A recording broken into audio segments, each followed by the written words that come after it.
Continues to deteriorate for Antonio Brown in Oakland. AB and the GM, the first-year GM, Mike Mayock, reportedly got into a heated exchange yesterday, and the Raiders are now planning to suspend their superstar wideout. League sources telling that to our Adam Schefter. An unbelievable twist to a really rocky camp for Antonio Brown. He had the helmet issues, he had the frostbitten feet, and now he is going to be suspended by his team before he even plays a game with the Raiders.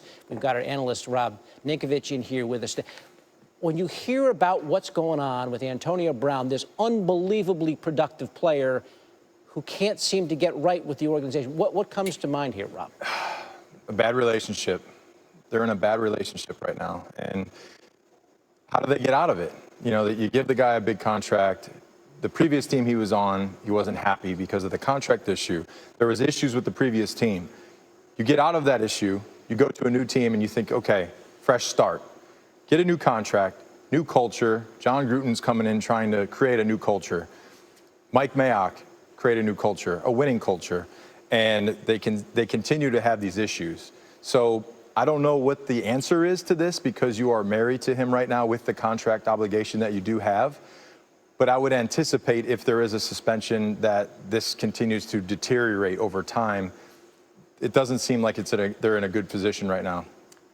Almost all of us are outsiders. You have been on the inside. If this was your teammate with everything that's gone on with Antonio Brown, how would you feel?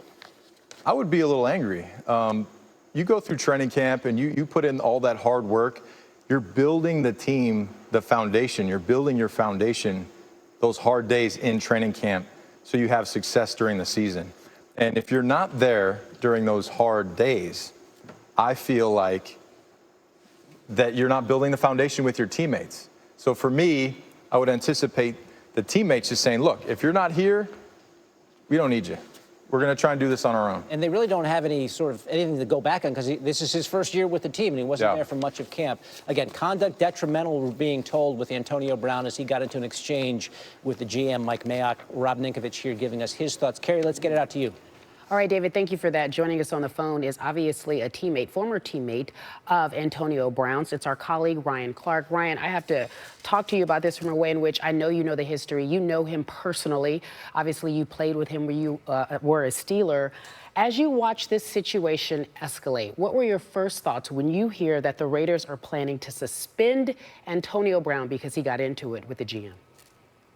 That they finally had enough. Obviously, this was a team that was trying to work through different situations with Antonio Brown and trying to give him an opportunity to play because they understand that in between the lines, this guy is almost unstoppable. But he's done enough to this team in such a short period of time where they think they have to suspend him, and that's the best thing for this team to go forward and win games. And honestly, I'm not surprised at all. You look at Mike Tomlin, the Pittsburgh Steelers, Kevin Colbert, Ben Roethlisberger. These were people that picked you in the 6th round of the draft, gave you a contract after your second year, gave you another contract when you became the best wide receiver in football, and you didn't respect that enough to behave yourself in a way that could keep you there. Why would you do something differently with new people now in Oakland? So I'm not surprised by his actions or that it's come to this point.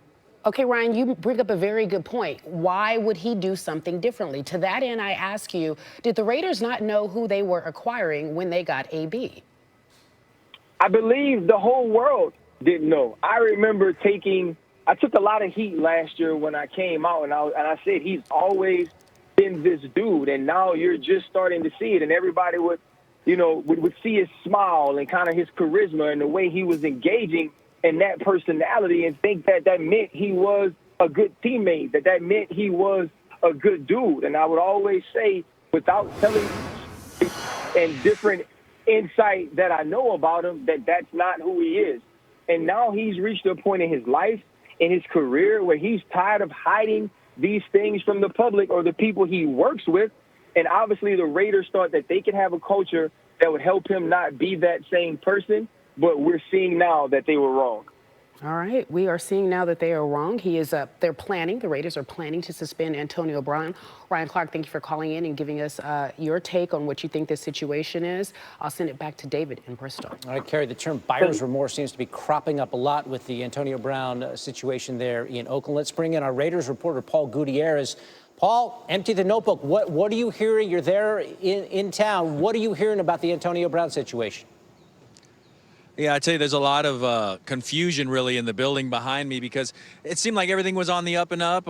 People were behaving, things were going well. But then the letter that the Raiders sent to him sent him off again. You saw his body language yesterday. I'm not trying to be a body language expert or anything, but he did not look happy out there at practice yesterday. He wasn't out there with the team during stretch, but then again, he kind of does his own thing off to the side anyway. But he kind of would just take part in drills on his own when we were able to watch. And he did take a pass from Derek Carr. He took off to the end zone. And then he got to the end and he fired the football into the fence in frustration.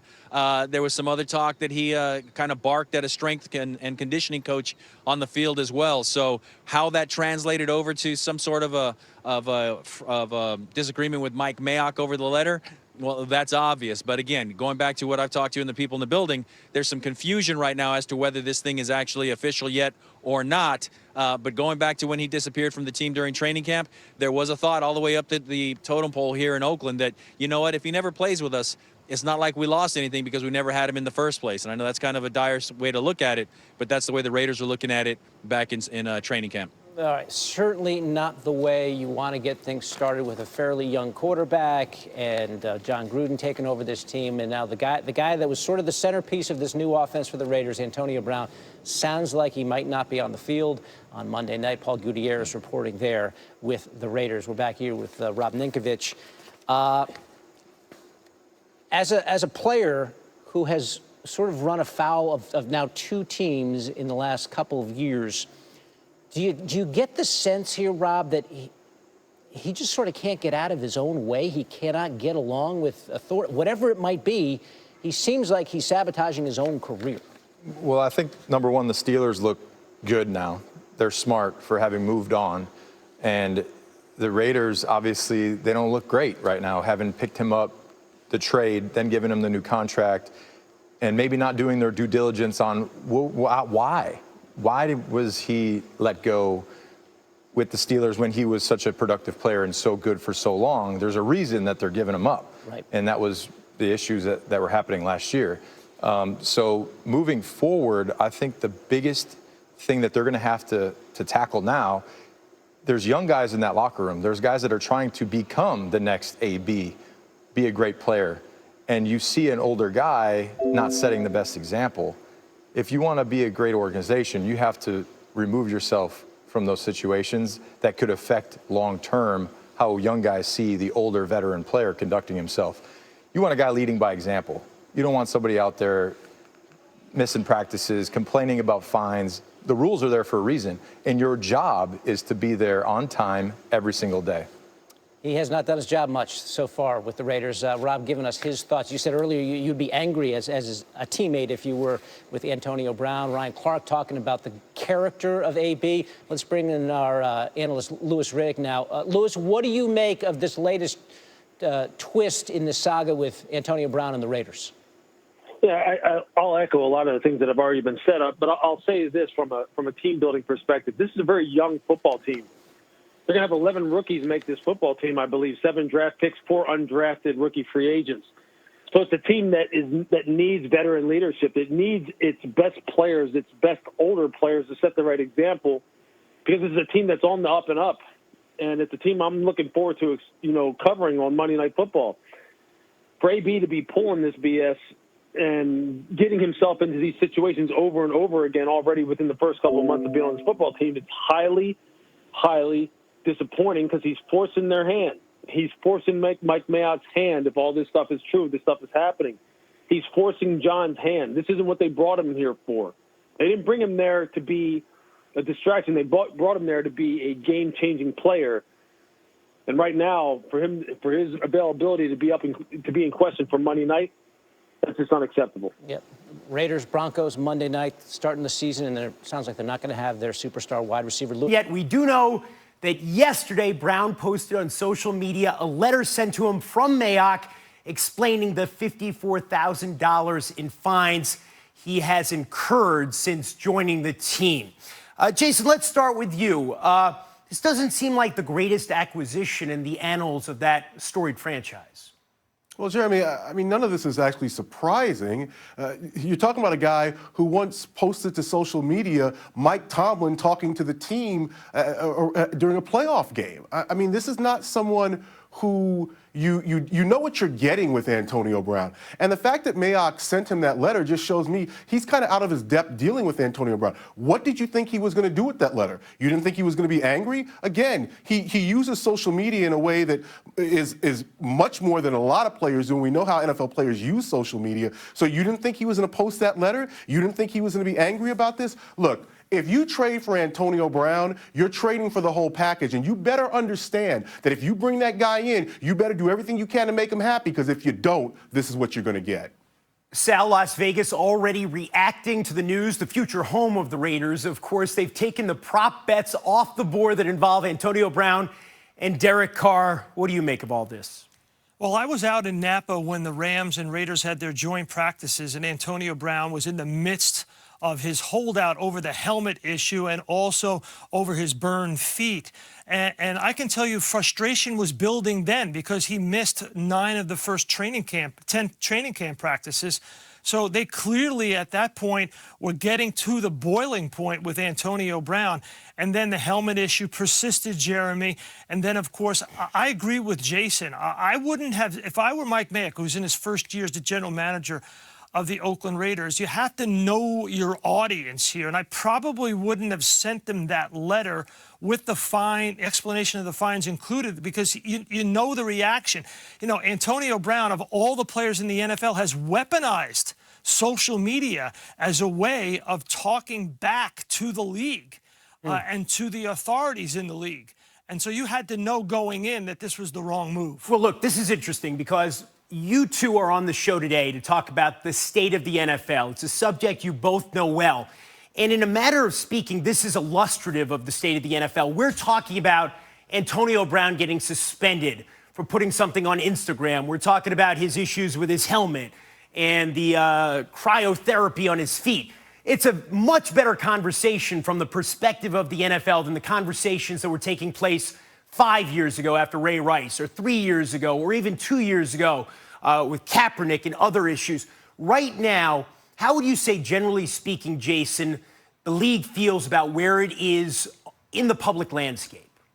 Well, Jeremy, you just hit it on the head. I mean, we're talking about Antonio Brown on the eve of the season. We're not focusing on Colin Kaepernick. We're not focusing on a protest movement that the owners don't know what to deal with. We're focusing on, yes, a player and issues around that player, but it's not domestic violence. It's about this player and his antics on social media and how he's interacting with his new team. So I think largely the NFL should be doing backflips about where we're at right now. They have this new deal with Jay-Z and Rock Nation, Jay-Z's company, to produce the Super Bowl, and that's provided cover for them in terms of saying, well, no, you know, we are reaching out. They have their Inspire Change platform program about social justice and helping underserved communities. So I think that the league right now is in a place where if you had said to Roger Goodell 3 years ago, hey, on the eve of this season, you're going to be focusing on Antonio Brown being, you know, going at it with Mike Mayock over social media, say, I'll take that in a minute. Sal, you two are, of course, a historian of the game. You're on the Hall of Fame selection committee. This anniversary, this 100th season, what does it mean to the league, the powers that be in the league, in the ownership suites, on Park Avenue, in the Players Association, at a time when around the country, participation in the sport happens to be in decline? Well, it's a watershed moment. There's no doubt about it. I got a little prop for you here, Jeremy. You always 100th do, anniversary Sal, of I love football. it. Yes, I did not want to disappoint you and Jason. And there it is. This is the Duke for the 100th season in the National Football League. The Pro Football Hall of Fame, the NFL, they are very excited about where the league is headed in terms of revenue, in terms of players getting a bigger piece of the pie during the next round of CBA negotiations.